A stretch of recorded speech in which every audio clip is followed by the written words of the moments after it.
Hey guys, welcome back to Let's Talk About It, Season 2.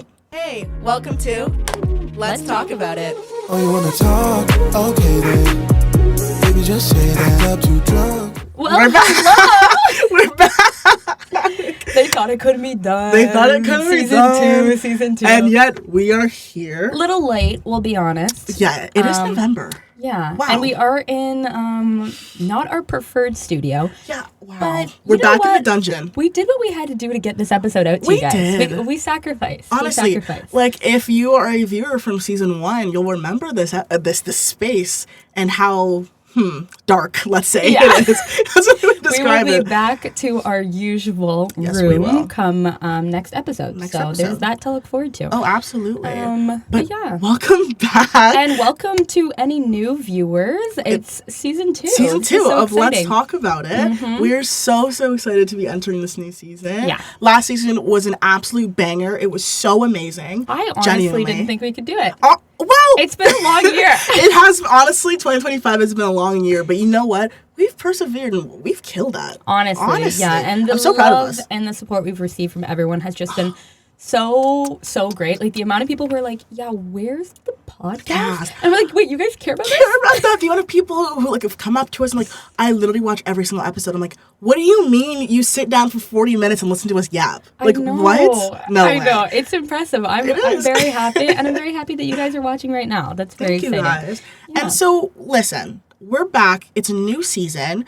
But there are many of you who maybe don't know who we are. It has been a hot minute. It's been like close to 6 months. Yeah. So we thought we're going to give you a bit of a reintroduction of who we are. Just brief. And then maybe a little bit of a recap. What have we been up to before we get back into our regularly scheduled political content? Of course. We have a great one for you guys today. I'm very excited. We do. So exciting. So let's first do a brief introduction. So, hey everyone, if you can't remember who I am or you don't know who I am, my name is Sophie. I'm in my 3rd year of political science with a specialization in public law and judicial studies and a minor in sociology here at Mac. And I'm one of the co-hosts of this amazing freaking podcast.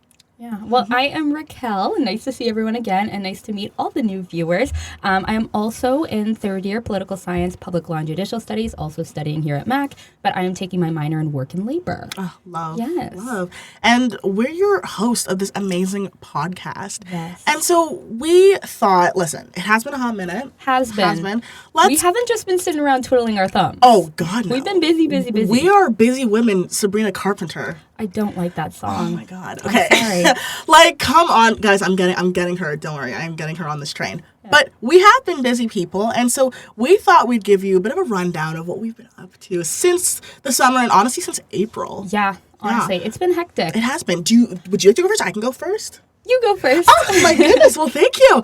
How chivalrous. So what have I been up to? Let me start with this. My summer was hectic, and my September and October and November have been even more hectic. So I kind of mentioned briefly in I think one of our episodes in April that I did win my election for our society here at Mac, the MSSS.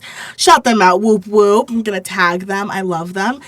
So I am the VP Productions for the MSSS, and basically in that role, I get to create, produce, and run a musical for our faculty, which is literally the craziest experience of my life.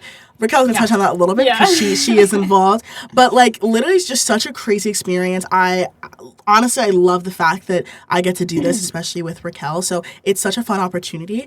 Other than that, I was able to do Welcome Week also this summer. And so, like, for those who don't know, Welcome Week is just our orientation week.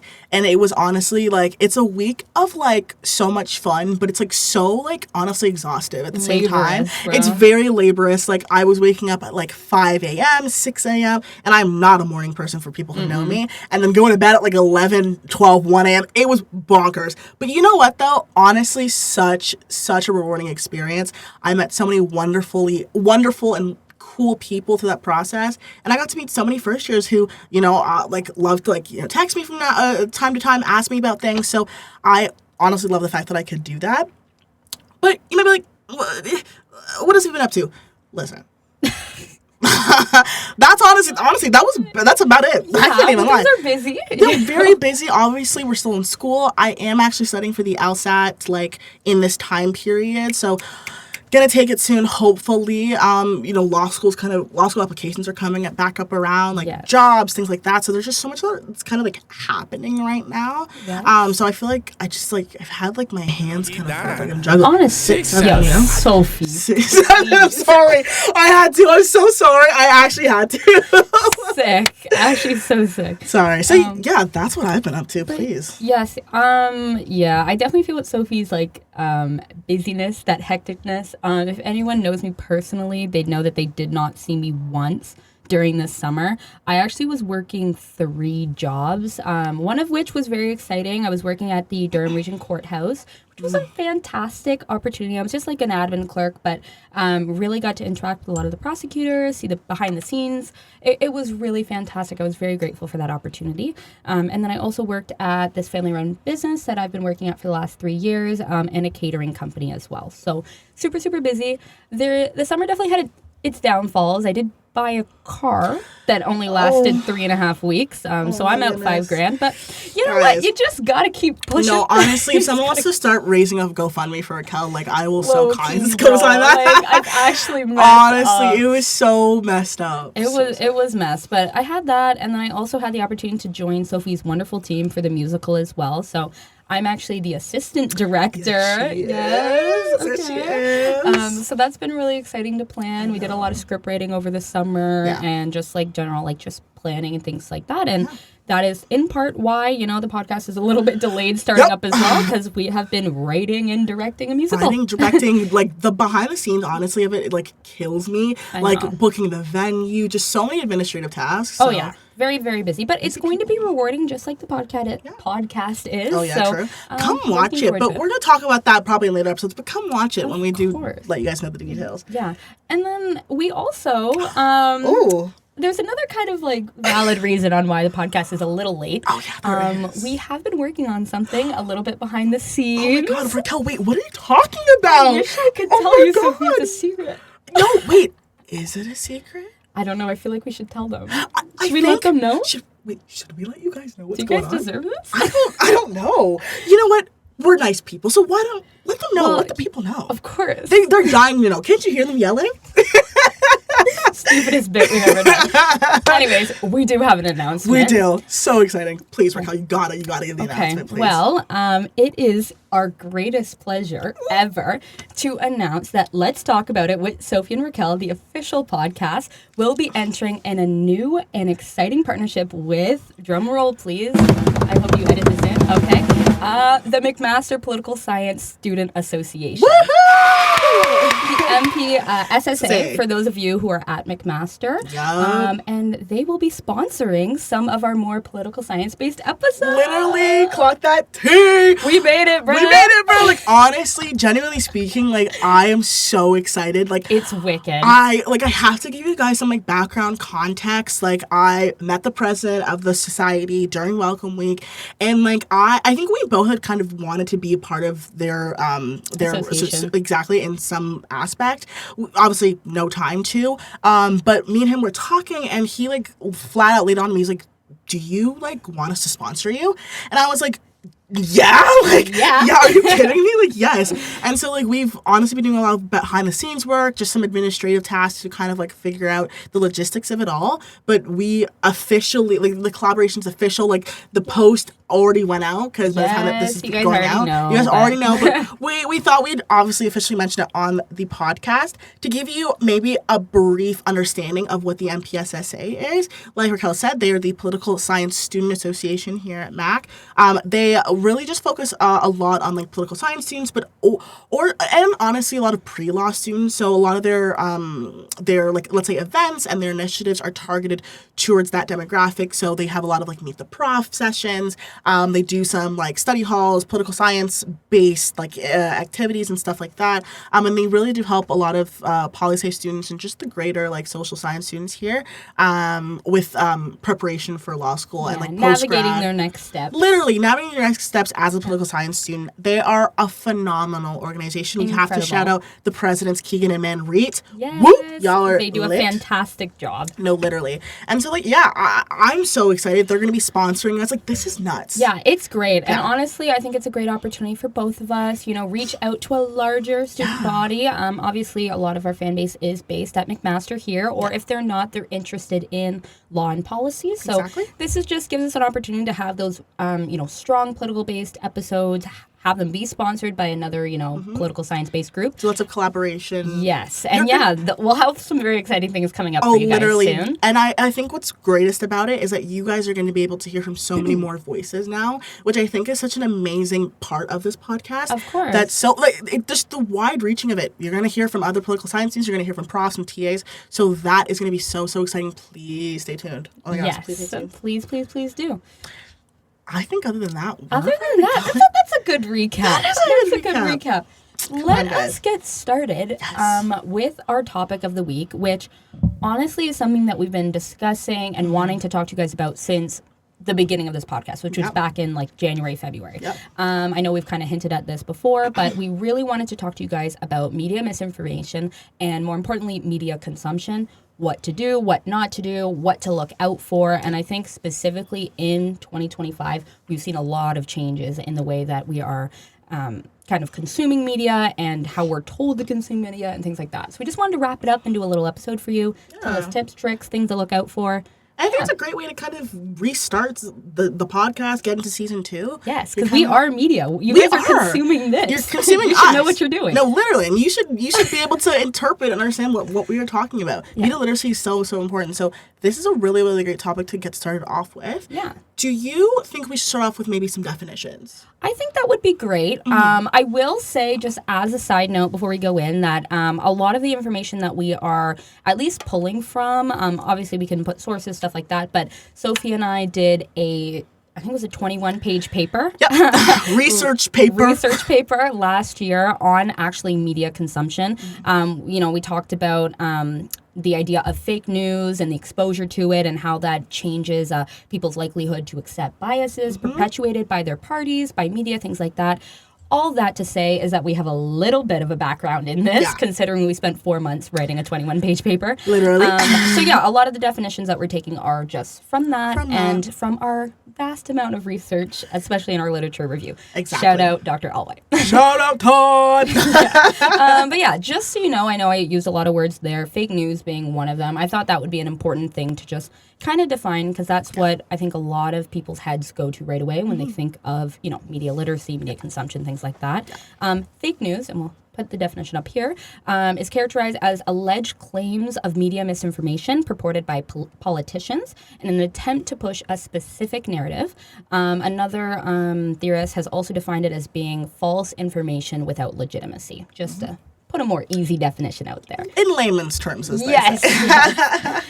I would say in terms of like things like fake news, like, because you kind of hear fake news. It's been kind of like peddled a lot, especially in the States and things like that, with like people like Donald Trump and like people on the right wing. But I think that like the actual concept of fake news is very, very important that we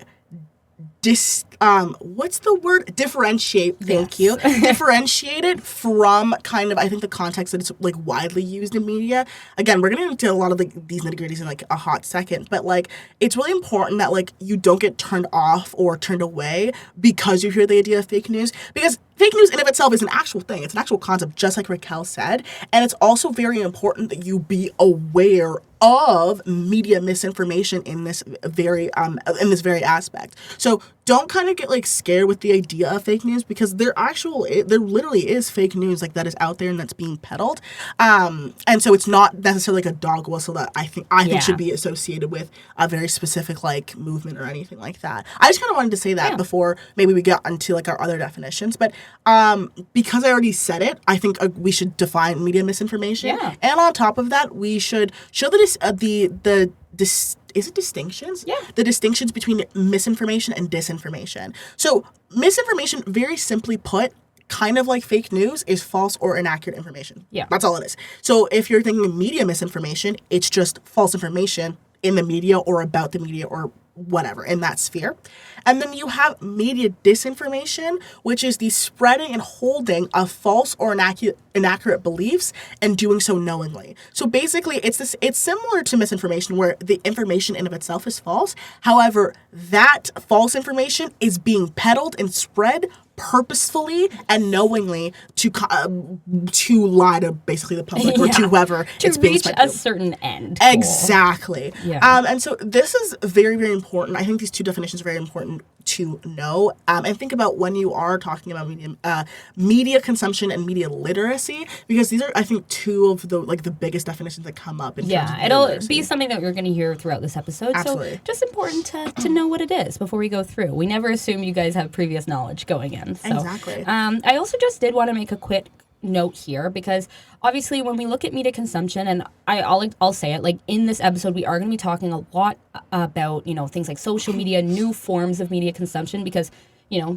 considering our base, usually a lot of students, things like that, this is the way that we are consuming the most amount of our media. But I did also just want to make a quick side note about news media, because obviously this is the traditional way that the majority of people are consuming media, and kind of just make that note that just because it's not coming off of social media and it's coming from news media, that distinction doesn't make one more reliable than the other. Exactly. And honestly, like I will say, news media can be just as dangerous if you do not know how you are consuming it. Absolutely. I know in our case study that we looked at, our research paper, we found a lot of studies that talked about news media and how they overemphasize certain information in order to satisfy their audience. So think about things like Fox News, you think about CNN. I know these are American news media sites, but they really cater to their audience, and they kind of create these echo chambers that we'll talk about as well. This is not just something that happens through social media, but has been happening for a very long time in news media. So I just wanted to make that as a note as well. We also, just as a quick note again on like our paper before we move on to some other stuff, is that, we did find a lot of research as well talking about how like fake news or these terms that are used in news media can actually lead to a greater acceptance of misinformation. Oftentimes you're looking at Fox News, CNN, and they use specific terms to label other media types as being reputable, and others as not. And this is kind of how the news media traditionally creates these echo chambers. And it's just important to be cognizant that, just because you're not doing, the doom scrolling and finding your information that way, and you're looking to the news, you're watching it, you have to be aware of the biases that are in those forms of media as well. 100%. That's actually a great way to put it. And like even as you were talking, the next thing we're gonna get into is like echo chambers and such. But like, oh, gosh, I literally had a point. And how is it losing me? Oh. Yeah, I'm smart. I remember my points. Come on. Anyway, sorry. But like, you also, the thing about like, let's say traditional media outlets or news outlets is that you also need to understand they're all competing with each other. Yeah. So that there's money in it. Exactly. Like the monetary incentives that they are getting from peddling certain, let's say perspectives or peddling certain movements or ideologies, whatever, what have you.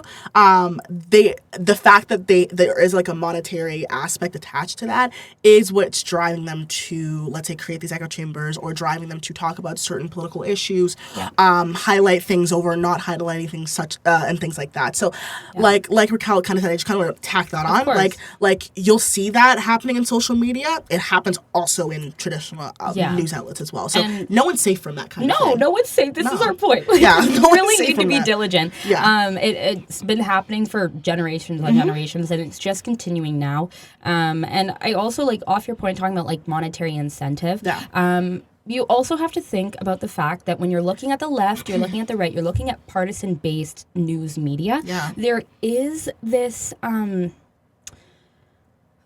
there's this, like, need to create an us versus them that not only exists in a party setting when you're looking at, Republican, democratic, and just since we're talking about, the US states right specifically, now. But when you create an us versus them when it comes to media, there's money in that. You have these people who are like, hey, you have to watch us, not them, as kind of a way to like shoot that business down. So just acknowledging that when it does come to news media, they are businesses at the end of the day, and they do benefit from driving us apart. 100%. Division is so significant in terms of like attaining power and like influence. Like the more you can divide people over something, sometimes the more power you can gain from that. Like that's why, like, not to get too off topic, but like that's why like specific corporations or people who like want more money will like drive a wedge between like people who are like, we need to tax people more, and the people who are like, nah, tax them less. And they're specifically driving that wedge because they know that the less consensus we can come to the less consensus there is about that issue, the less solutions and progress we can make on it, the more money they can keep hoarding until we do come to a consensus on that, if that makes sense. But yeah, great point. If you don't mind, I think we can kind of use this to segue into echo chambers. Course, yeah. And so like maybe I'll get like a brief definition of an echo chamber, because I just realized maybe some people don't know what that is. But just very short, an echo chamber is just, okay, Google says, a metaphorical environment where someone only encounters beliefs that reinforce their own, which leads to a lack of dissenting opinions and potential amplification of misinformation. Simply put, it's basically, literally imagine like a room, I want to paint a picture, a room where only the people that agree with you and what you believe in are in that room, talking to each other and agreeing with each other, and that's it. There's no form of like, well, what about this? Or a disagreement, or well, why don't we think about it from this perspective? None of that. It's literally just, oh my God, like, did you see Stacey's hair? I hate her hair. Yeah, I hate her hair too. Yeah, I hate her hair too. Oh my God, we all hate Stacey. That's literally all this. Like, no, I'm not kidding. That's literally what an echo chamber is. Yeah, it's like, honestly, yeah, like you're in a room and you're just spitting out your own opinion and having it shot right back at you. Exactly. And that's pretty much all it is. It happens in news media, like I mentioned, when you come to these partisan-based news sites, but also in social media a lot, especially when it comes to things like the algorithm.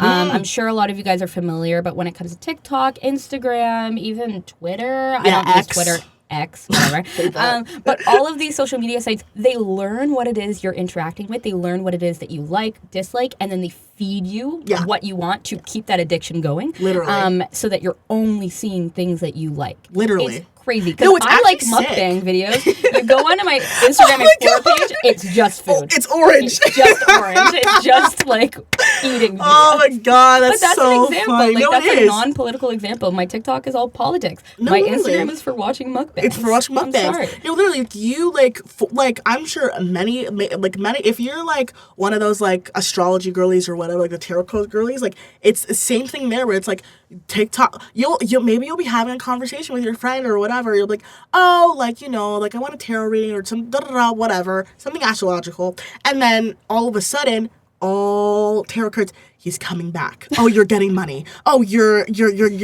entering your boss era. Like, you just get all of these things shoved back to you. And actually, it's really dangerous, honestly, because it feeds into delusion, like literal delusions. And like, obviously, this is in a non-political context, but it does. It feeds into your delusions. And the same thing happens in terms of like a media or political echo chamber. Yeah. It feeds into your own perception of what you think is going on. Yeah. And that perception isn't always necessarily reality. Yeah. And so Raquel kind of already touched on like how these algorithms like match your content, but I think that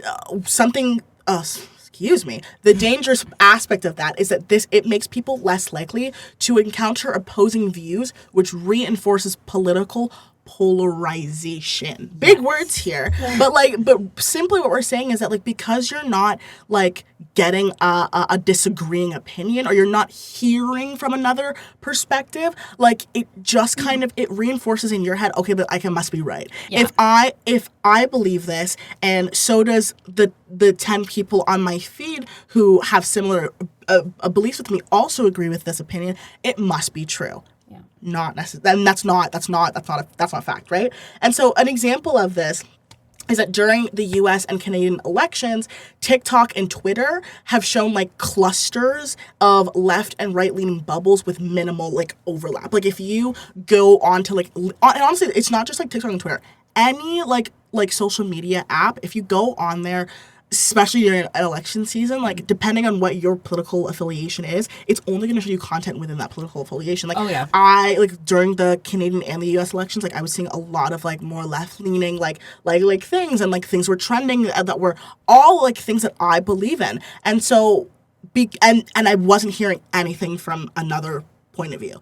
And so because the algorithm that these apps have created, well, does that make sense? Yeah. Because of these algorithms that these apps have created, like it only helps to reinforce these echo chambers and only helps to reinforce media misinformation, because regardless of the way you like politically identify, like there is always going to be misinformation on both sides. Yeah. And so that like it's only exacerbated through the fact that you're so oversaturated with what you believe in. Yeah, 1000%. Yeah. And I just one other key point to add on to that, especially when it comes to TikTok, when you see like viral videos, do you know how many viral videos a day I see that I go, oh my God, Sophie, did you hear about this? And she's like, I have no idea what you're talking about. Literally. But the video has like 6 million likes. Like you really have to be cognizant, and this goes for people who are non-political or don't really get into politics, stuff like that. When you get into TikTok and you like one video, or you find one TikTok that comes on your feed and it has 6 million views and it's leaning one particular way when it comes to politics, it's really, really, really important to be cognizant. Hey, just because this video has a lot of views, a lot of likes, stuff like that, does not mean that it's the most popular, does not mean that it's the one that you need to agree with. It's just because, I don't know, your phone's listening to you. No, it is. I was going to say that. I was like, no, I don't want to sound crazy like her. No, but it's true. Like, no, it actually is true. And like, sorry, guys. Well, our whole screen went blank for a second.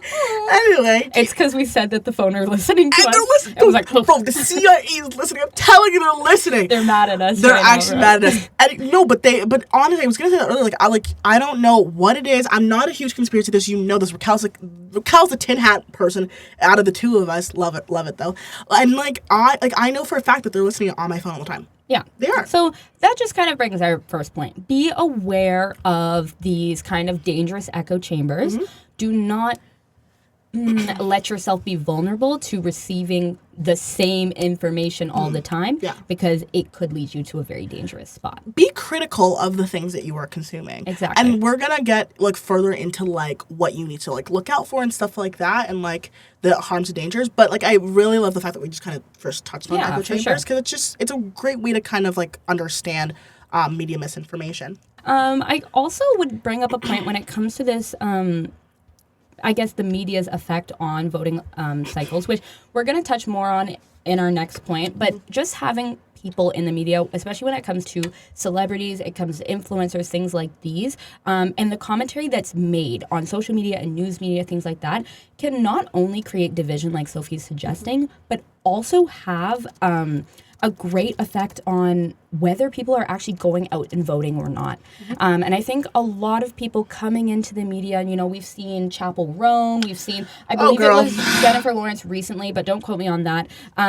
But yeah, they kind of have come on, they've said, I don't think you should vote for either person, da-da-da-da-da. And it's like when you have young voters like 18-year-olds or older, 19, whatever it is, coming in, going online, and hearing people go, yeah, neither option is good. Don't do your research. Don't vote. What? Don't rely on social media in that capacity, especially when it comes to voting.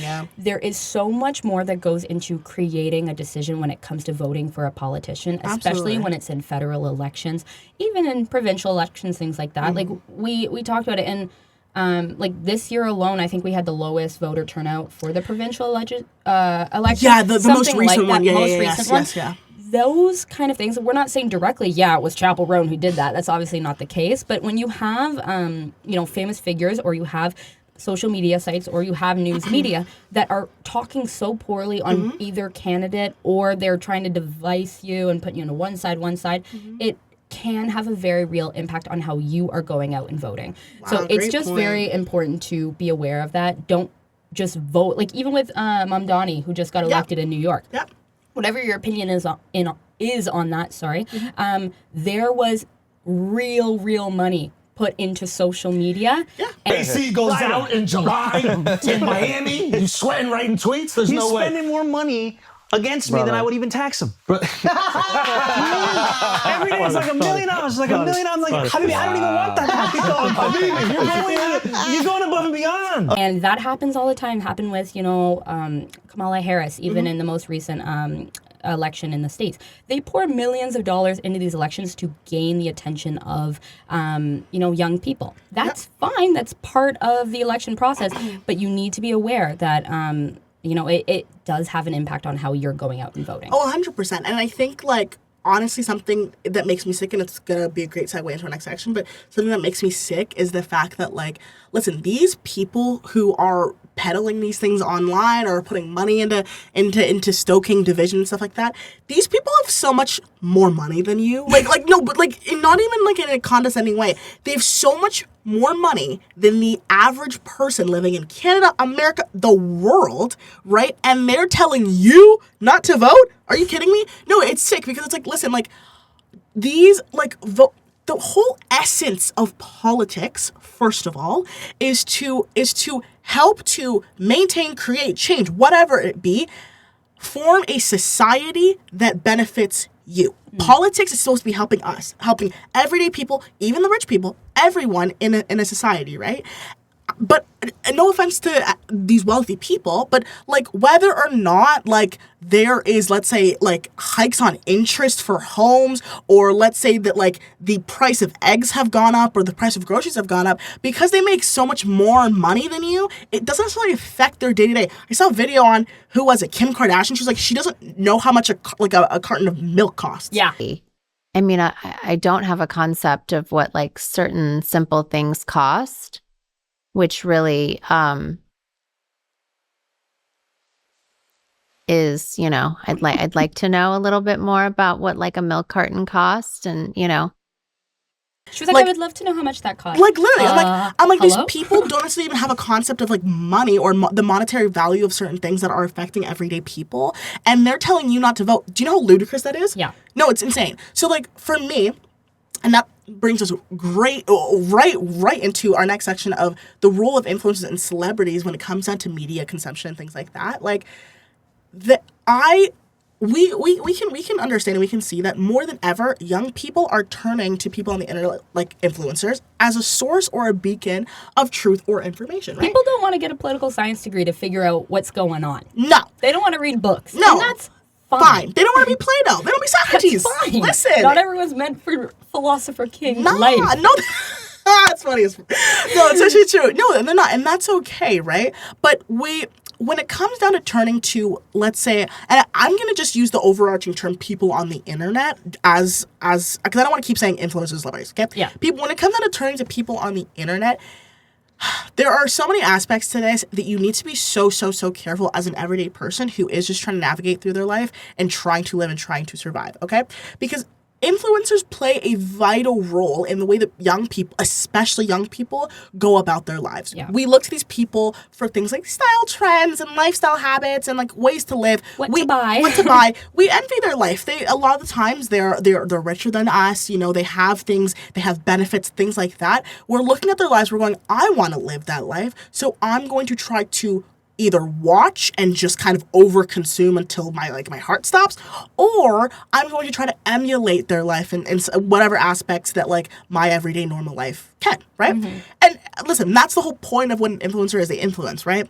And this, outside of a political context, it makes sense. And honestly, it's fine. Like, I have my favorite influencers who I love. Like, you know what I mean? Everyone does. Everyone has their celebrities that they love and they envy or that they want to be, whatever.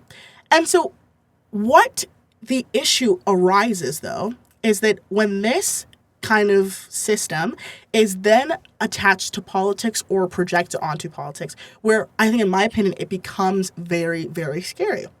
Because at times, people on the internet, influencers, whatever, they are sometimes looked to for their moral and political convictions, right? You know, things like some questions that kind of like, as I was typing and I was understanding this section, is like, okay, like we sometimes are like, oh, like when there's like a big issue that happens, we go, well, why hasn't this celebrity said anything? Or oh, this celebrity said something that's so wonderful, I love them even more. Which, I mean, I can completely understand that, where we are relating to people who have similar, let's say, ideologies or moral beliefs in us. It's very understandable to want to relate to them. Sorry, but then when these people either A, use their platform for politics, or B, are using it to stoke division, this is where it kind of becomes a little bit wonky to me. I personally, listen, I'm of the opinion where I could not. I'm gonna swear. I could not give a flying where what some of these celebrities believe. I don't. Well, because what they believe is what they believe. I believe what I believe. End of story, right? I'm not crying myself to sleep because Sydney Sweeney might be a white supremacist. No, I'm not. And so, because who cares, right? And not that obviously, well, white supremacy, bad, obviously. But at the end of the day, these people, they're living their own lives. I really, really, really don't care. But some people do. Some people fully are so harping over what their political opinions are. Yeah. Why? It's really hard to say. I think there is an element, like you mentioned, of trying to emulate a certain lifestyle that at times can come in with politics and intersect with that. I love my girl Nara Smith down. I really do. But when you have, if you're in your own echo chamber of trad wife lifestyles and things like that, oftentimes those people are more right-leaning. And if you're trying to, be like them, you want that life, they are going to say things that may not even be very, outwardly political, but I just believe in this and this and that. So when people find out, oh, that's a right-leaning belief or that's a left-leaning belief, they just want to do whatever that person is doing. I think there's also an element to it where we expect a lot from these people and from celebrities, so much so that, we want them to be like us. I don't really know. We need a psychologist on this. Key, seriously. I don't even know if we can necessarily speak on it to this degree, but there's a parasocial relationships. Yeah, exactly. The sick need to be a celebrity also. The sick need to be rich and famous also, and thinking that you can only reach those goals through emulating their life, which in turn, as we've mentioned through this entire 2 seasons of the podcast, politics is in everything. It's everywhere. So even if they're not being inherently political, they're not saying, hey, vote for this person, don't vote for that person. The way they behave, the way they act, the things that they promote come to us as political beliefs. Oh, 100%.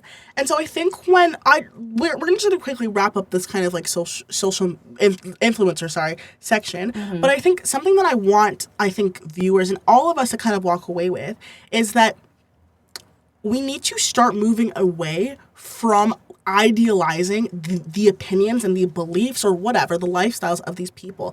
I think there's no harm, obviously, in loving your favorite influencer, loving your favorite celebrity, even if you didn't want to get into the whole parasocial relationship at all. Do you, boo? But when it comes down to politics and our moral ideologies and convictions, we really, really, really need to start looking inward. We need to start doing our own research. We need to become more literate when it comes down to these things, because it's not just a joke. It's not something to necessarily play around with. It's your life. Oh, yeah. Do not let the thoughts, opinions, and beliefs of another person who doesn't know you, couldn't probably care less, and has so much more money and power than you, take what you do. Exactly, because why would you do that to yourself? You need to start going out there and start looking at things and looking at issues and looking at problems in our society and going, how do these affect me and how do I want them changed so that it benefits me? Yeah, exactly. And this is another, key tip for you guys when it comes to social media, when it comes to celebrities. It is very, very important to not let yourself be told what to do when it comes to politics and to not rely on them as a key source of information. Absolutely. I know, just quickly, even when it comes to televised shows, these are also kind of more state-based. When you look at SNL, you look at Jimmy Kimmel, things like that, who speak on inherently political issues. Yes, there's nothing wrong with that. Enjoy your show, whatever it is. But, there has to be some sort of active decision making on your guys' part when it comes to consuming media. You cannot just simply consume what is easily accessible. It's not what's on the TV at that time. It's not what you're scrolling and see at that moment. I'm not saying that it's not a good thing to consume political, ideologies and consume politics in any way you can, because politics is important. It's important to know what's going on. But to base your own beliefs, your decision making, things like that on what you're seeing that is just coming to you 24/7 without doing any extra steps can again lead you into a dangerous position. 100%. It's a great way to wrap it up. I really love that tea. Okay, so now I actually brought in an interesting video that I think will relate a lot to what we've discussed so far and a lot of what we're going to continue to discuss. Yeah. It is a video from earlier this year, but I don't think it's lost its relevance because it is just kind of explaining a policy change that happened within the Trump administration recently in 2025. So I'll play the video for you guys, give you guys a little bit of context, and then we'll just talk on like 1 or 2 points just to describe, how it fits into this week's content. The press pool. And we serve as the eyes and ears for all of our colleagues who can't be right there, because imagine shoving 100 or 200 people into the Oval Office. So for nearly a century, the White House Correspondents Association, a nonpartisan independent group, has organized this press pool and the rotation. And we all follow the president around if it's our turn to serve in the pool. This week, the White House announced that it would control who gets to be in the pool. The White House Correspondents Association has long dictated which journalists get to ask questions of the President of the United States in these most intimate spaces. Not anymore. All right. So sorry for the little bit of a lengthier video this week, but I think it is very, very important. Yeah. This is, a video that came up on TikTok. I know all episode we're talking, hey, don't consume your media from TikTok. That's not our point. Just be careful about which ones you're consuming. Yeah. But it really details a big policy change that happened in the United States that honestly I don't think got enough media coverage, and I thought would be relevant to today's video. So essentially just a simpler way to kind of explain what was happening in the video. Obviously, it's been a longstanding tradition, whatever it was, that there was an impartial body who got to decide which journalists actually got to be in the White House asking questions to Trump and to the administration. As of February 2025, this changed. So now the White House actually gets to decide who gets to come in, what that rotation cycle looks like, and just kind of took power over what used to be an independent body. So obviously, this has the potential to change a lot of the information that we are all receiving. Mm-hmm. It is very important to acknowledge that policy changes like these do have an impact on what it is that we talk about, what we see, and what we're allowed to see. Because you have to remember, everything that we consume was checkmarked and allowed by someone in power. Mm-hmm. Obviously, there are a lot of harmful implications from this. I know Sophie and I, we just finished doing an assignment talking about judicial independence, talking about impartiality, the importance that comes with being or receiving unbiased opinions, things like that. And obviously the major concern here is that when you have the White House, you have the Trump administration in charge of who gets to come into the White House to ask questions, you have a change in what kind of questions are being asked, which, it could be chosen, I guess, on either side. You have some person who's allowed in because they know they're going to extract a certain answer from the administration that may make, another party look bad. It may make the administration look good. But you're also limiting certain journalists who may come in and extract information that we, the people, want to see. Yep. So, having this change from an independent body to now having what is a partisan-based, biased association being in charge of these things, you have kind of a limit on what kind of information we 100%. All get to hear. Because you don't have someone in there who's necessarily challenging the administration like they may have done. If it was under, the White House Correspondents Association. It is so dangerous. Something I just want to quickly tack on before we continue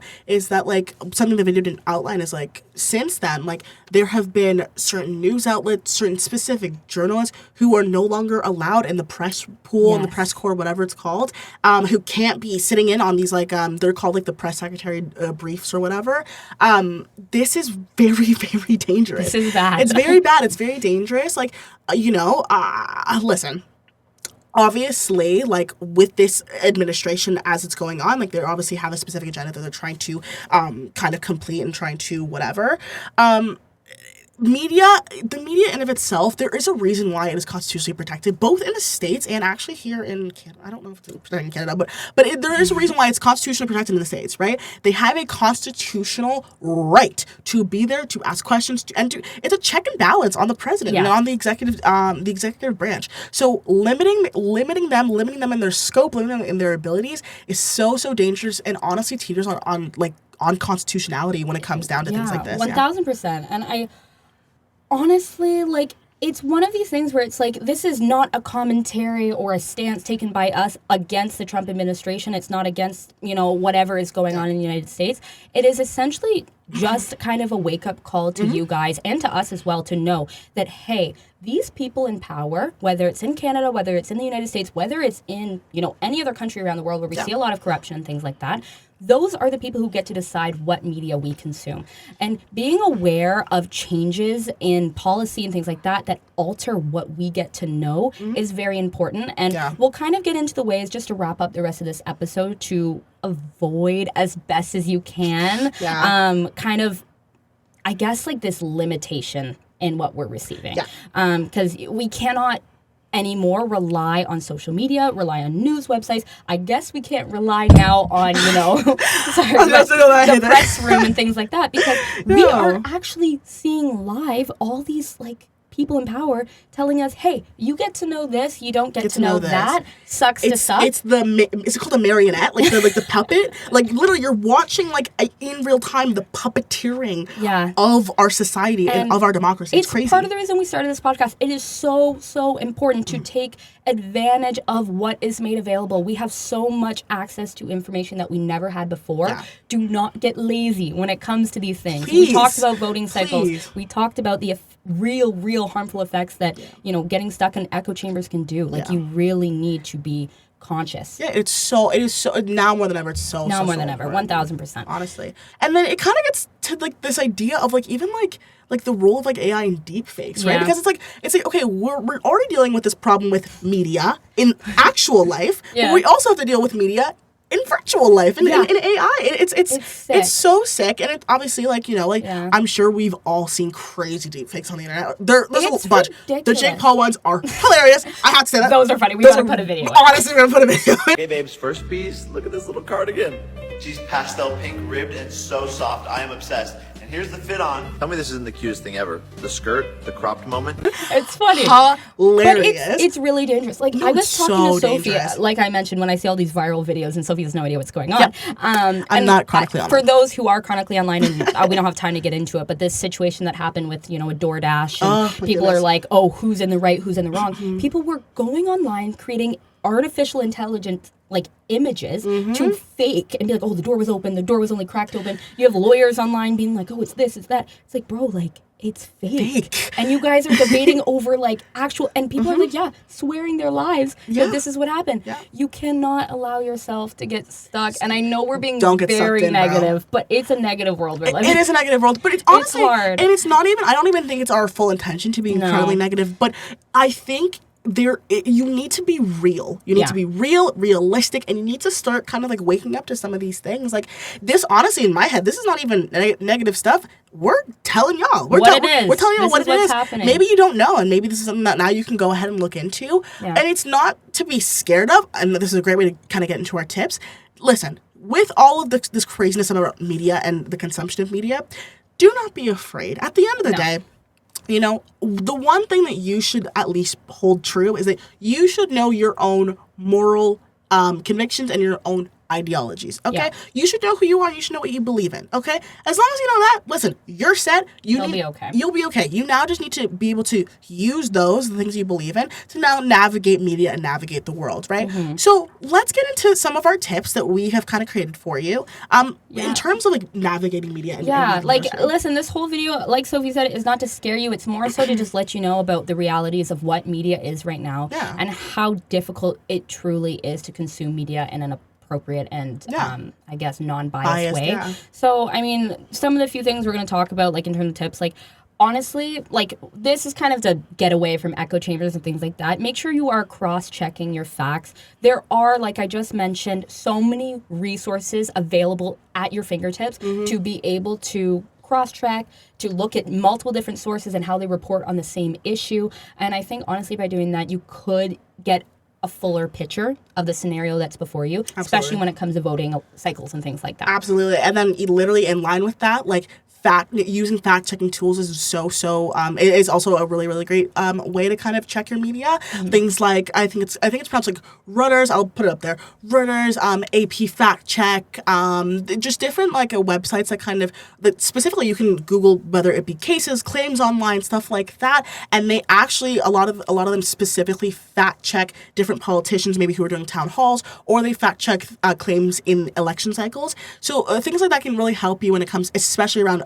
voting times, to make sure that you're consuming media that isn't necessarily disinformation. Yes, exactly. Same goes, make sure that you're always doing your own research. You guys are encouraged to do this if you are, students like us, things like that. It's important to not only rely on one source or just do what you're told.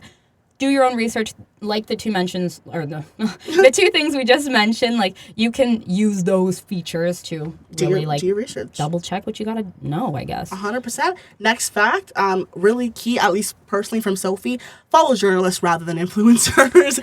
We've been dogging on the influencers and the rich people recently, but the only thing I'll say is that I think there are a lot of really, really great influencers in the political sphere, both conservatives and liberals, who are doing really, really great work for their own causes, but with the things that they're talking about, you can listen to what they're talking about, consume it, but then I would heavily encourage you to, after that, go and again, like we said, to do your own research and supplement that with actual journal readings, actual articles, whether maybe you go on Google Scholar, you look up cases, things like that, to help supplement the things that you are ingesting, because sometimes influencers don't necessarily know always what they're talking about. Yeah. So they don't have to have degrees to get a TikTok they account. They do not. Oh my goodness, I hope we haven't lost you guys yet.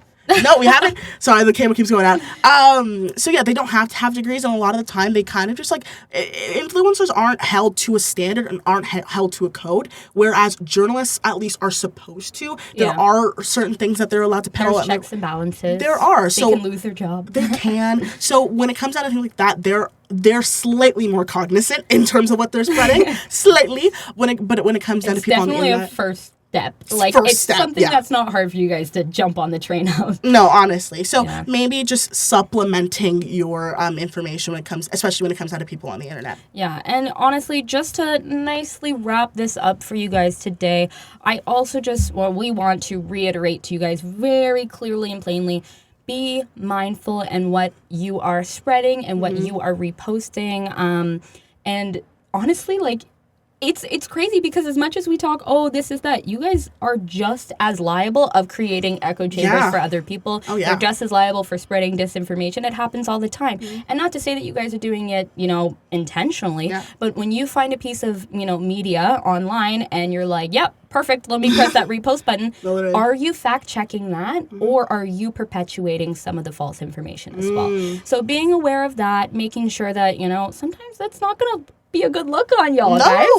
Guys, digital footprint is so real. Yeah, please just be mindful. do your own research. That's not to say you guys can't be, active when it comes to politics. We want that. We want everyone to be involved. But just be mindful, because a lot of the things that are posted online are fake. Yeah, you don't want to get twisted. caught up. No, literally, you don't want to get caught up in it's something you repost, it ends up turning out to be really bad and fake, and you didn't know. Yeah. Sometimes you just kind of get sucked up. So just be careful yourself. Yeah. Just your two big sisters letting you know what's up. But be good. That is a great way to wrap up media consumption. Yeah. Woo! That was really, really good. Yeah. Hopefully you guys have learned something today. I know we talked about a lot of different things. Listen, our key point here is just to let you know that you guys have to be mindful. We are living in a new age of politics, a new age of media, and knowing how to consume it in the appropriate way is so incredibly important. And that goes for us too. Yeah, we're still learning. Listen, I learned things today. Yeah, honestly, it's true. In our first episode, season 1, we put out that disclaimer. We let you guys know we're students. We're giving you a student's opinion. We're doing our research alongside you guys. The only thing that's different is that we're getting a degree in it. Exactly. So we need to know it a little bit more. But at the end of the day, things like these, other podcasts, Instagram, TikTok, all this stuff, news media, you need to double check. Yeah. And you need to be mindful that not everything that's online is going to be truthful, and not everything online is going to be beneficial to you. Absolutely. So, we're all going through life for the first time. Yeah. And so us, with this episode, we just want to kind of give you tools and give you information for you to be able to move through life in a way that reflects good on you. Yeah. That's it. listen, that was a great episode. Yeah. Thank you so much for listening. Yeah, again. honestly, thank you for coming back. We really, really, really appreciate all the support and all the love that we've been getting over a little hiatus. It's been great. We have a lot of great episodes planned for the rest of the season, and with Stay our new tuned. sponsor, Guys, we will stay have. tuned. Rose said that like Drake. Stay tuned. Well, maybe not. I'm Okay, not maybe sure not. who that is. But yeah, like with our new sponsorship and everything like that, we hope to bring you guys a lot of great, political science-based episodes, and we also have a lot of great non-political ones that are set up as well. Yeah, so just exciting. Stay tuned. I said stay tuned. Stay tuned. Stay tuned, guys. Come on.